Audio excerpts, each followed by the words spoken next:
Hello and welcome to another lap guide for the iRacing Camel GT series. This week we're at Mid-Ohio. Here's the lap first.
Okay, so lap time there's a 1:11:263.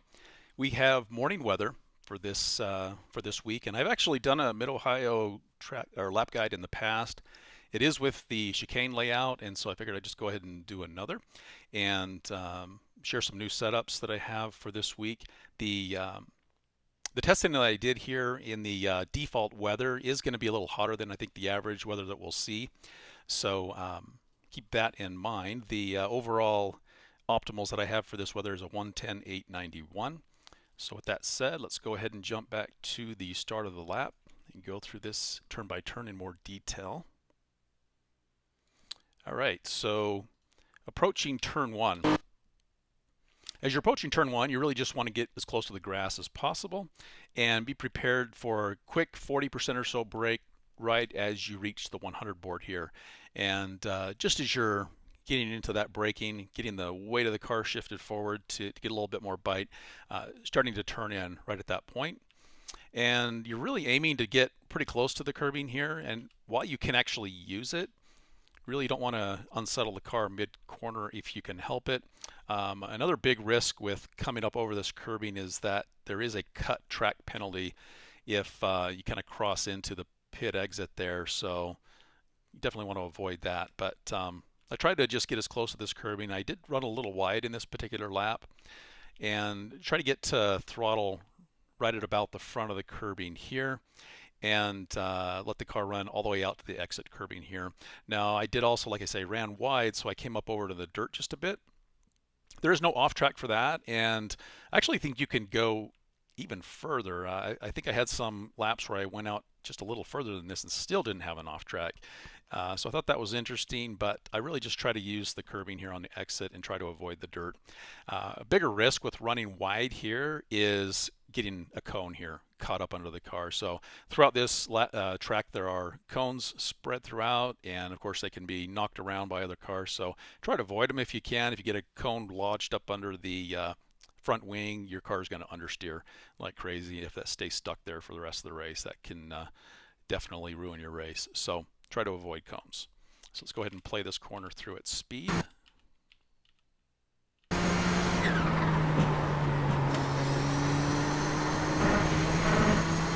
And also, by the way, that entire corner is just in fourth gear. I don't downshift the setup that I'm using here. I just keep it in fourth gear throughout that corner, so no downshift at all. Coming up into turn two, the keyhole. Again, keeping the car pretty close to the grass here. The braking point is just kind of as you see the skid marks, and the car kind of ascends up the hill here. So you'll see that I start to brake right about then. Threshold's probably a little closer to the 200. So there's about an 80% brake point there. Get real nice and close to the grass there to help open the corner up. And my thought coming through the keyhole here is actually not to get too close to the curbing here on the corner entry, to kind of keep the car closer to the midpoint and maybe kind of follow the darker patch of asphalt here, because I feel like I can hit a little bit of an later apex and get the car straightened up to get to throttle at a little bit of a better angle there. So I like to just kind of give myself a little bit of a space there to the curbing. If I run real close to the curbing and kind of hug that around, I find that the point where I'm trying to get heavier on throttle, I've got the car pointed left just a little too much, and it feels like that delays throttle a little bit and can't get quite as good as a run here on this straight. This straight is your best passing zone on the track, so if you can get a better exit off the keyhole, then you can definitely use the draft here to make the pass. And what's a lot of fun about this track is that it sets up for a lot of 2x2 through China Beach at the end of the straight here. So if you can't complete the pass, oftentimes it'll be a nice 2x2 battle around China Beach, and whoever manages their line better through there will come out ahead coming up past that. So let's go ahead and play this through at speed. And actually, before I do that, on the exit of the corner, I'm trying to get to throttle just as I get right back to the curbing here. So just as the car is kind of closing in and getting close to that curbing, and I can start to get ready to unwind the steering, that's my target there for getting to throttle. And the car kind of comes down a hill a bit here. It is very off camber right here as well. And so I think all the more important to not run wide and to get it close to the curbing to not delay your throttle here. So getting on throttle, unwinding the steering here. And now what I'm doing is just kind of pointing just straight out to the curb here to the left to use all of the exits so that I can get to full throttle sooner and less likely to get an oversteer spin there. All right, so let's play that through.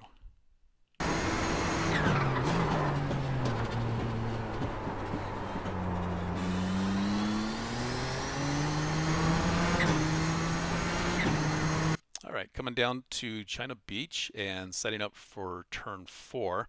The break point here is, for me, maybe just before the 200. There's also kind of lighter patches of asphalt that you can look at as kind of a reference. I do threshold just before the 200. So there's about an 80% threshold point right there. I found that when I tried to push the braking point any later than this, that it just compromised my turn in. And of course, like I said, this is a little bit on the warmer end of weather from I think what we'll see. I think you could potentially, with qualifying fuel, brake right up to the 200, depending on the weather there. So this is what I found worked best for me here, was this 80% brake. And again, right up next to the grass, and being patient on turn in, downshift into second, and coming up and just maybe grazing the curbing here. Now you can use it, and I probably used more of it here than I typically do. You can see I kind of come all the way up onto it, and the curbs throughout this track are pretty smooth. The track surface in itself is unusually smooth here at Mid-Ohio. Not a lot of bumps in the road, and so you can use a lot of the curbing, although it isn't typically the quicker line. I really just try not to unsettle the car too much and just maybe lightly touch this curbing. This is the point where you want to be getting back to throttle, is right at about the mid to latter point of the curbing. And you're sacrificing your exit here to get the car back to the right for turn 5. So before we go into that, let's play turn 4. So back to throttle, briefly to full throttle, and then back, and then braking. This is about a 50% brake. And as I'm coming into turn 5, I actually just like to keep it tight, and I'm still kind of thinking later apex just because I don't want to run wide off of this. But I like to keep it pretty snug up here to this curb, and not run any further than the midpoint of the track here coming up over the crest of the hill, because again, you're sacrificing this exit to get all the way back to the left as close to the grass as you can for turn 6. So let's just quickly play that through.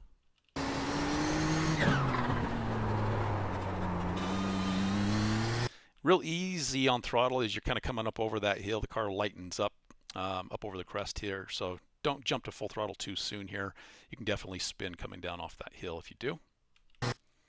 So setting up to the left here, again, nice and close to the grass. Just as you reach the base of the hill is about where you're braking. There's about a 40% brake in second gear here. And again, aiming to get pretty close to the curbing and just maybe touching it lightly. I do come up onto that probably a little more than necessary, but it's not too bad of a line. Getting back to throttle is still pretty smooth and safe here. Like I say, the curbs are real smooth here. Doesn't unsettle the car too badly. and then just kind of gradually easing on throttle, and really kind of aiming to get pretty close to the curbing here on the left, and maybe touching that lightly coming up over into the S's. So play this through first.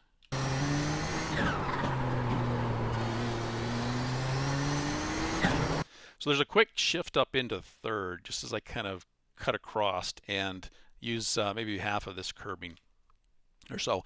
My thought coming up over the first hill here in the S's is I want to get the car as settled and straightened out as I can. So you can see the wheel is pretty straightened out, because as you crest this hill here, once again, if you're kind of taking it at an angle and if you're turning too much, it's another common area to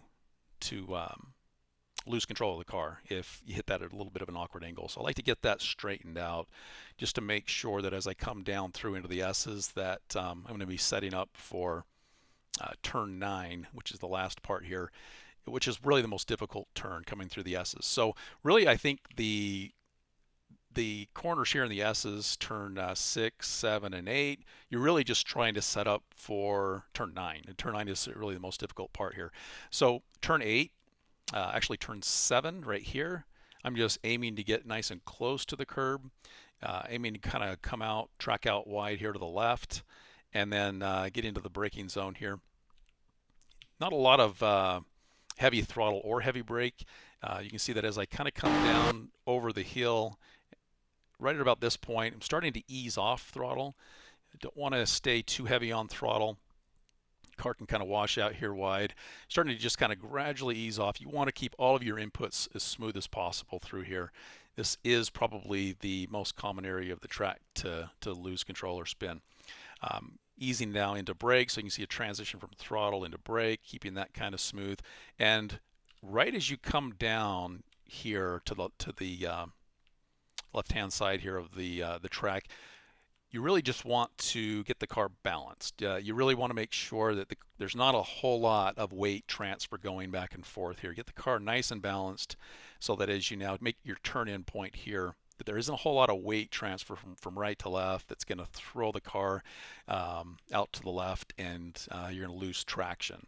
So you want to keep it nice and balanced, and aim to use all of the curbing here. You can actually tap and get up into the grass a little bit here without an off track, but I like to use all of the curbing here, because as you're coming up over into Thunder Valley here, again up over the crest of the hill, the car lightens up quite a bit, and you want to be real light on throttle, half throttle or so, and gradually unwinding your steering and aiming to use all of the curb here on the exit, so that as you get the car straightened up, you can get to full throttle right here on this curbing.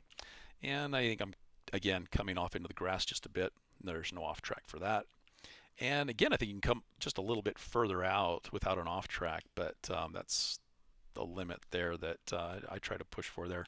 So let's go ahead and play through from turn 6, 7, 8, and 9.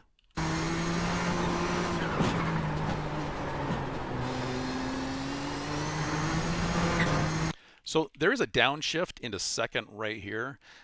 Again, I would try to make sure the car is settled a bit and straightened out before you make that downshift. I wouldn't do that downshift while the car is still kind of turning in here. Get your braking done, and as you're kind of easing off the brake, starting to get off the brake, then you can go ahead and put it in as downshift into second and give the throttle a bit of a blip there to avoid any rear lockup. All right, down into Thunder Valley, using all of the curb here to the left, and coming down now into through turn 10 here to the right. I just keep the car real close to the guardrail here.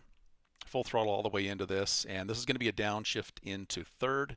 So maybe about quick 50% brake as you get close to the grass here, downshift into third, and aim to use the curb here to the left, but be careful not to take any more grass than this. This is, I think, literally the limit before an off track. So this is actually an area where I think that I most commonly have an off track when I'm trying to really push the limits here of the surface, because you really want to get a nice tight um, entry into this corner, so you can carry your speed all the way down into the carousel. And for me, I tend to maybe cut that a little bit too much, and I get a bit of an off track. But what I'm really doing is just aiming to use the curb. And as you can see, as you reach the curb, you're crossing over the grass here a bit. And what I've done there is safe without an off track, but any more than that is an off track. All right, so let's play that through.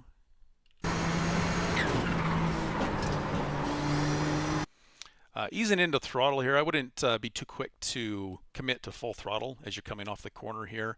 You're still turning pretty sharp, and it is another area where you can lose traction. So I don't get back to full throttle until I've straightened the car up here coming off of that corner. So bear that in mind as you're coming off. You're also trying to kind of aim more toward the left or the midpoint of the track to help set up your line through the carousel. And as I've continued to experiment with lines through the carousel to find out what works best and what's quick, I've tried wider lines through here to try to get a little bit more of a straighter run out of here, but it always resulted in a slower line for me. So what I do is I tend to kind of come over to the the right half of the track, not too close to the grass, come down into the middle here, and I'm aiming to apex right at about the midpoint of the curb here, and get to throttle right at about this point of the curb. So this is what I'm aiming to reach and to get to throttle right here, and just kind of gradually easing in throttle. And again, difficult to commit to full throttle while you're turning. You can briefly here in between, but you'll see that as I get back to the curbing here to the left, I'm going to lift just a bit for safety. Another point where if you just try to hit this full throttle, if you don't hit it just right, the car can break free. Traction, rear end will come out on you, and you'll find yourself off into the dirt there. So that brief lift there is just really more of a safety lift. You can hit that full throttle, like I say, you just got to hit it just right. It'll be a little easier as the weather's cooler too. All right, so let's play through the carousel.